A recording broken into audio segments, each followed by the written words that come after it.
Welcome back to another episode of Conversations Around the Table, where we're here to bring honest and transformative, real conversations with intentionality between friends. So we're so excited to have you join us today, where we're going to talk about the strength and the beauty of being a woman.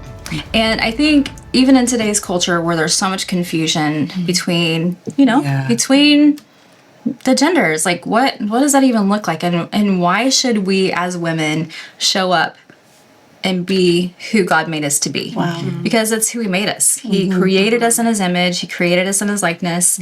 And he wants us to shine and be the light that he's called us to be. One of my favorite chapters in the Bible is Proverbs 31. And it talks about like all the breakdown of what a strength, like a strong woman looks like. She tends her fields and she gets up in the morning and, all the different things. You know what? Topic. I love this topic, and I love how you work with women to bring out the inner beauty and the strength of women. And actually, as you were talking and introducing the topic, I was thinking, why is there so much pressure, and why is there such an attack on a woman's value and a woman's strength and even her beauty, and the comparison and that whole the whole thing, right? And I just go back to the garden, right? And even just what we were designed to do. We were a gift created to complete Adam and to reflect the full glory of God, right? But in the fall, what was the curse? It was, help me, I'm going to forget the wording, but it's like, your desire will be for your husband, but he will rule over you, was basically what it was. And so I feel like ever since then, it's been this like keeping women down, and even in culture, it's like in the business world, it can be like, keep the woman down, or, the women can fight against that good old boy culture or anything. And even what I do in education or on the school board. So it's just, there is this real wrestle for women. And I love that all of us are passionate about that and passionate about like encouraging each other, encouraging ourselves to be who God created us to be and walk in our strengths and in our beauty. And believe who we are, right? Who God has made us to be. Right. So, right. Yeah. And I totally agree with everything you're saying. And one of the things that, I know for me personally in my life, like beauty kind of actually came with a bit of warfare. So sometimes I think that can be a deterrent for women to shine, is that they, I wanted to stay hidden. I didn't want to be seen because it just created a lot of warfare around my life. It created a lot of relational angst. It created jealousy.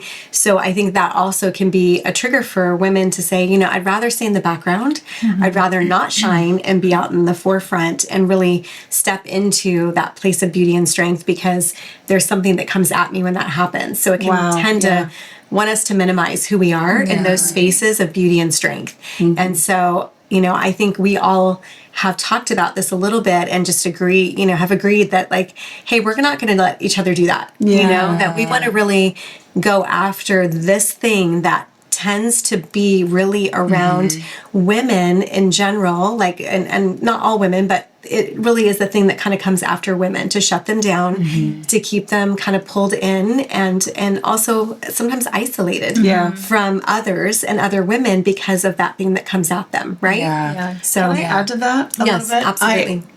When you talk about your childhood and how that would come at you, that made me think. I was raised, my mom had two sisters. The three of them had 6 kids together, and I was the oldest of 3 girls. So we were all like raised together as siblings. And we realized, like, my older brother, he was the oldest of all 6. I was the second. He was like the perfect child. I was the pretty one. The next one was the funny one. The next one was the rebel. The next one was the smart one. And the last one was the baby. And when you're the pretty one, you're not the smart one. When you're the pretty one, you're not the funny one, or you know what I mean? And so I think even for people that grew up being told you're pretty, that's all you are. That can be your identity. That's what you get boxed in as, or you're the funny one. Jif, you're the funny one. So that's all you are. Right. And I think that too is hard. It's like, no, I actually am smart too. I know you're the smarter one. You know what I mean? So like walking in who you fully are, who God created you to be, and pulling those things out, even when as a child, maybe those things were shut down. Yeah, I think that's really powerful because just even thinking back at our childhoods and, we know that oftentimes the way that we are, like now, is there is a common thread that goes back to our childhood, and that we oftentimes have to go through inner healing and actually deal with the lies that we learn, like even growing up, whether they were intentionally put on us or not. Like we still have to make it a point to like go after those lies and see really what God says about us to be true. Exactly. Because if we have a narrative that we've learned from even being small or whatever, like even teens or 20, however old you are in whatever season of life you're in, you always, there's lies. The enemy is there, the Lord's there, and then the enemy always wants to try to take you down and like pull your self-esteem down, like put you in the comparison game. Like as women, I mean, I think that's one of the biggest things. Like, you're thinking about comparison. You think about, we're comparing things every single day of our lives. You go to the grocery store and, you're trying to pick out bread. There's gluten-free bread. There's whole wheat bread. There's white bread. There's rye bread. Like what? There's so many choices. And you're like, oh, I'm going to compare the ingredients of this. And I'm going to compare, so there's choices and there's comparison throughout our entire lives. But when it comes to us and like who we are, we really have to compare the truth of what God says about us in the Word. Because that's ultimate truth. And so even if we believe something to be true our entire life, like it's not always the truth. It's God's truth is the truth. Like when we are kingdom believers, when we are daughters of God, his royal daughters, his queens, princess, whatever you want to call it, like we have to come into alignment with his truth. And when we do, that's when breakthrough happens. That's when lies are broken off, because we have to come into agreement with it and break agreement with the things that the lies, I'm not good enough. I'm not pretty. Like how many times have you said that? Have we said that as women? Oh, I just, not looking that good today. Like, Robin, what do you think? Like, you have daughters. Like, you raised daughters. Like, what does that look like for you? I think, Jif saying, circling back to the garden, I think just even throughout our life and starting in childhood, there are things that are said about us, put on us, or beliefs, really, it's mindsets, right? And I remember just going through a season where, probably in my 30s, where it's like the Lord says to you, who told you you were naked? Exactly. Yes. Who told you that? Right. And so much of that is rooted in the voice of the enemy of our heart. Absolutely. Who told you you were naked? Because that's not what I say about you. Exactly. Right? I created you to be pure and holy and beautiful, and you're created in the image of me. Right. So let me remind you of that. So I always try and, I've made mistakes too, raising my daughters, but I always try and remind them of who they are, right? And the beauty and the strength, and you're powerful. And I think the word submission, even for women, is just so totally warped. Yes, like totally we forget that submission. The word in that word is mission. We're on a mission as women to walk in the strength and the calling of what God has placed in our life. And I know that there are men that can't handle that with women. I mean, thankfully I have a husband that can handle it. And I know every single one of us at the table has that. But we forget that submission actually is mission. Yes. And we are co-laboring together, all of us. I love that. We're co-laboring. That's sub, right? Yeah, it's like coming under the mission. Yes, It's like becomes a foundation in our lives, like coming under the mission that God has for us to advance us, to accelerate us into all that He has for us. So that's so powerful. I think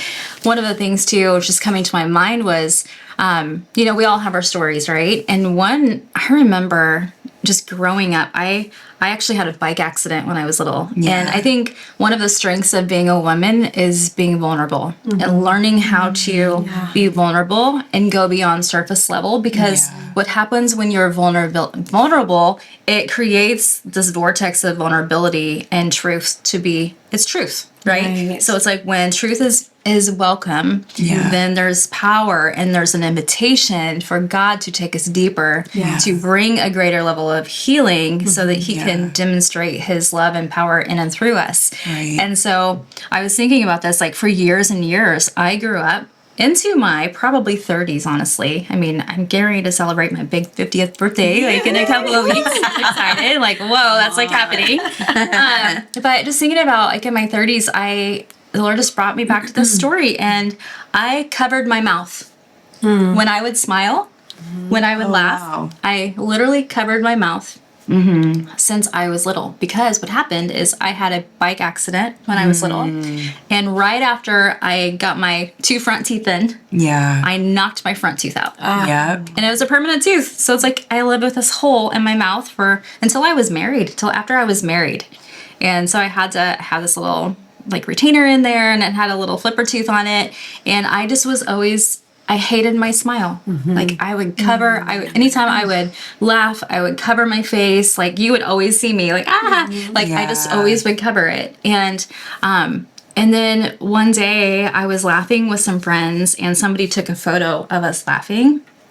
And I was sitting in my living room and just looking at these photos, and the Lord said, Heather, I absolutely love your smile. He's like, you carry my joy, and I want that to be seen. And I was like, oh, okay. But it was this thing because I believed a lie that I wasn't pretty because I had jacked up teeth. Like maybe not everybody else saw that I had jacked up, but I felt like I had jacked up teeth my whole life. And so it's like I lived with that, and I just felt that shame. And like whenever I was sitting there with him in my living room, like there was such healing and there was power that was released in my life through that. And I mean, I've had my journey with all of that, but it's like when you have that embedded into your mind that you're not pretty because of this, or you're not worthy, or you're not smart, or it's those labels of society that we have got to learn how to undergird one another, strengthen, like help strengthen each other, and just know that we are powerful as women. Like God's given us a place at the table. Like he's given you a place at the table. He wants you to walk in the fullness of who he's made you to be. Every single one of us. And I think that's so key in terms of like what we're talking about, is that we're talking about the beauty and strength of a woman, right? And one of the things I think that is so powerful in that is that when we shine in those spaces of beauty and strength in the Lord, it draws actually people to him because they, notice there's something different about you. There's a confidence you carry, or a grace you carry, or wow, like you're really okay and confident in who God's created you to be. And I'm feeling hidden, or I'm feeling withdrawn, or I'm feeling, a certain kind of way that they don't actually get to step in and see confidence in women, and that's something I know for me that I've loved for my girls. For me, I have 2 daughters and a daughter in love that I adore. And so 3 daughters in my world. And one of the things, at least for my girls growing up, that I loved was just watching how they really walked in strength and beauty. Like they're beautiful and they weren't afraid to be beautiful. They weren't afraid to shine. And they were also just full of the strength and confidence that I would always go, I wish that was like the healed version of me. Like I wanted to be them. I wish I was them at those ages. And still, like they just have this beautiful strength to them. And obviously that came hopefully through a lot of, like the things that I went through. How we always talk about we want our ceiling to be our kids' floor, or, their basement. But we go through the things in our life, and we do the work as moms and as daughters, just so our daughters can experience something different and have a different level of identity and confidence to walk in. And so that's something that I just so have loved, in raising girls, is to see the beauty and strength that they carry and the confidence, because I didn't have that. Me too. Growing up. And so to watch them walk in it is so profound for me. Yeah. But also I love seeing that and how it's displayed in their life. And because like you were talking about, Proverbs 31, that woman was so much more than just beautiful, right? She was a businesswoman. She, bought land, sold land. She, was doing all of the things, respected at the city gates. I mean, her children called her blessed. Like she carried a lot of hats and walked in the capacity of strength and beauty, really, like the combo of that, which I don't think we talk about enough, and I think the strength part, can be lost and actually become masculine for women because they don't feel respected, or they feel like they have to display strength in the wrong way. But really, when we're secure in that place of identity that we've been talking about, and what does the Lord say? What is He saying and speaking to us about us and who we are? Then we can really walk in the beauty and strength that draws people to Him. That's so good, Joanne. I love that, because that's always been kind of one of my, honestly, just kind of a pet peeve that I have, is seeing women who are beautiful just feel like they've, like, even speaking, like they're on stage and they're feeling like, they've got to bring this thing like a man. And I'm like, no, be who God made you to be. Like, it's okay to be feminine. It's okay to like care about what you look like and how you present yourself. And, we're all, just putting our makeup on and doing our hair. I mean, yes, it can go to the extreme, but God created beauty. He created beauty in every single one of us. I mean, if you look anywhere around, you walk outside your door, I mean, there's color, there's flowers, there's birds that are just so dainty and just so colorful and like just delicate. And so it's okay. I'm gonna say it's okay to be a woman and be feminine and let things be soft, like the beauty of who you are come out. And it's okay to not have to be the strong one all the time. And yes, we are all strong. There is strength and there is beauty, and they go hand in hand. But we don't have to try to be like somebody else. Like I tell people all over the world, I'm like, ubu. Ubu.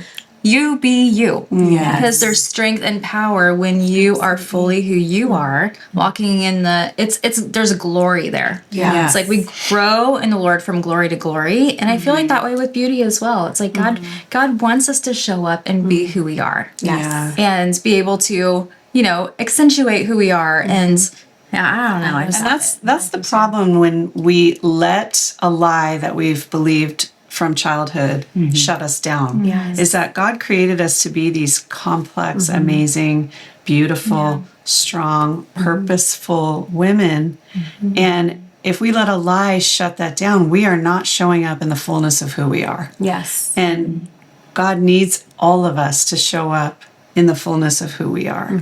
And so if you've been listening to a lie that you're not the smart one, or you're not the pretty one, or you're not the strong one, you're something else. It's like, no, go back to the Lord. What does He say about you? And show up in the fullness of who you are. I think about too, just like culture has defined women, told women that they're to be a certain way, right? That you have to take on the role of a man in order to be respected. And the truth is, like, Proverbs 31 is actually a description of what the office of a woman is. Right? Like, we have an office as women, and nothing can hijack that because that's how we were born. We were born to be that. We were born to birth. We were born to weep. To nurture. Right? To nurture, to be beautiful, to make things beautiful, to be the hearth of the home, the warm fire for the home. And so we can't allow culture. No one should allow culture to define who you are, because the Bible says that you carry, if you're a woman, you carry the office of being a woman. And nothing can take that away. Such a good point. So Yeah. Yeah, So that's good. really good. I think, Yeah. I think we have to allow the Lord to go back into those spaces, like I said earlier, where the Lord says, who told you you were naked? Yeah. Right. So what are those lies? Yeah. Because I created you to be basically naked before me, which is the Lord. And so redefining those, like Jif just said, going to the Lord and saying, who do you say that I am? Right. Yeah. And the first thing he says is, I created you in my image and you're the apple of my eye. That's the first thing. And you're fearfully and wonderfully made. And you're fearfully. And your daughter. And you're a daughter. And all of these things, Yes. right? Yeah. So, yeah. Right. Yeah, no, I absolutely I love love that. that. I think this is just, a start of a Yes. bigger conversation Yeah. because there's just so many different ways that we can unpack Right. beauty Yes. and who we are and our incredible value and who God says we are. Absolutely. So I look forward to just chatting more about this, but Yeah. just want to just invite you all to like and subscribe to our channel. Just make sure you follow us on Instagram. We're posting shorts and reels and all the things. And so just want to just invite you to just follow along with us in our journey. Make sure you follow us on YouTube, subscribe, and we really want to invite you ladies to join us this summer.